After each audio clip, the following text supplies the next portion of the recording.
When was it that you sort of made the transition, well, began to make the transition from playing only in church to beginning to play with a group?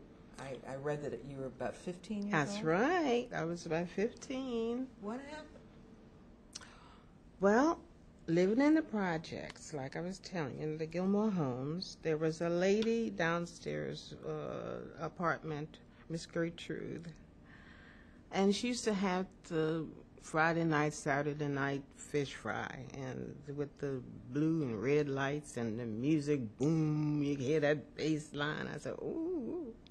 And, of course, that attracted me, and I learned a lot of blues songs, you know, listening to what was coming through the floor. And you weren't allowed to go down? Oh, no. We're almost not allowed to speak to the lady. So when I was asked to be part of an all-male group, I think it was the Raleigh's Octet, and it said, we're looking for a piano player, Ethel. How about you play? I said, I don't know how to play that kind of. And they did find out I didn't know how to play it. But they stuck with me anyway because I was the only female. That was a draw. So it was comprised of eight guys. Now, well, 7 guys. 7, yeah. There were married men there, and there were kids, a couple of kids still in high school and some in college that comprised this group. It was wonderful working and practicing with them and everything, and this was the bebop age. And the leader was a trumpet player.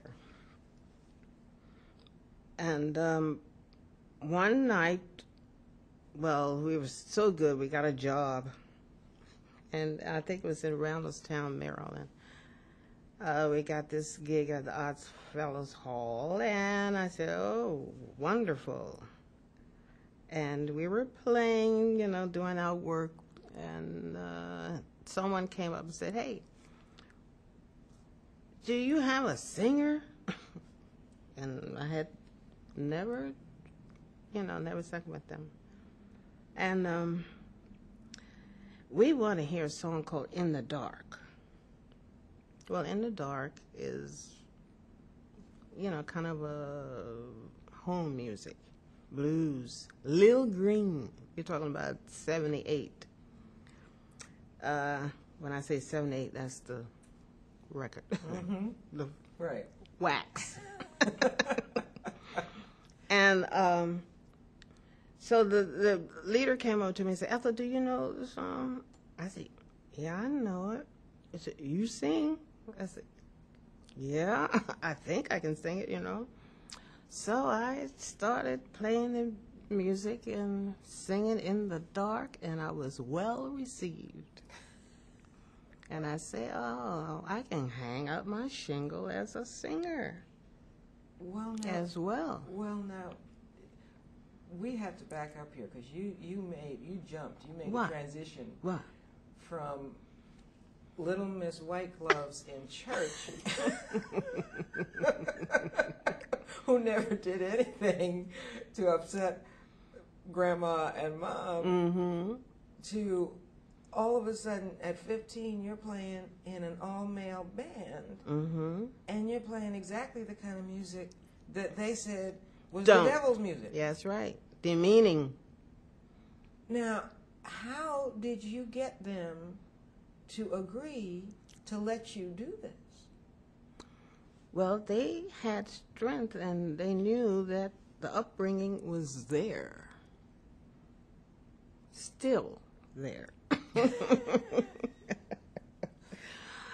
Yeah, they trusted me to travel with, you know, of course my mother was still up in the wee small hours waiting for me to come home, you know. She was there at the window.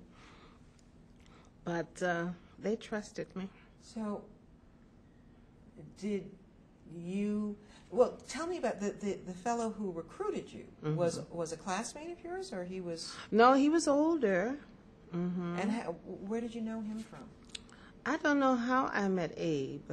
I think he was. It seemed like he was rehearsing with a group in the block, and then the drummer, who knew me and was a classmate, said, "Well, how about getting in touch with Ethel? She plays piano and blah blah blah. Maybe she can be part of it." I think that's how it all came about, from the drummer. And when you were approached, did you then decide, okay, this sounds like it might be fun. I'd really like to do this. I really want to be in show business. And all they had to coax me, because I was afraid. I'm a fraidy cat, and they said, "Oh, come on," and now they used to say, "Ethel and your church popcorn chords." Church popcorn chords. So then I had to, really get into the swing of things, trying to be bebop from church popcorn chords. Was it fun?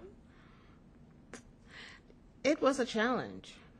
So that became fun, to overcome. Yeah, because you had to sort of release a lot of inhibitions there. I mean, because that kind of music is not the kind of music that you just sort of... Well, when you said that, it reminds me of my grandmother when she saw me in my first strapless gown. She said, "Where's your undershirt, girl?" I said, "You don't wear an undershirt with a strapless gown." Oh, boy. Wow. So you just came home after you decided that you were going to do this, and they finally coaxed you into doing this. And what did you say to your mother and your grandmother? Well, the rehearsal was just across the street from the project, so she kind of knew where I was, and she knew that we had grown-ups, they had adults in the group, and they would look after me and blah blah blah. So she kind of felt that it was safe enough. Mm-hmm.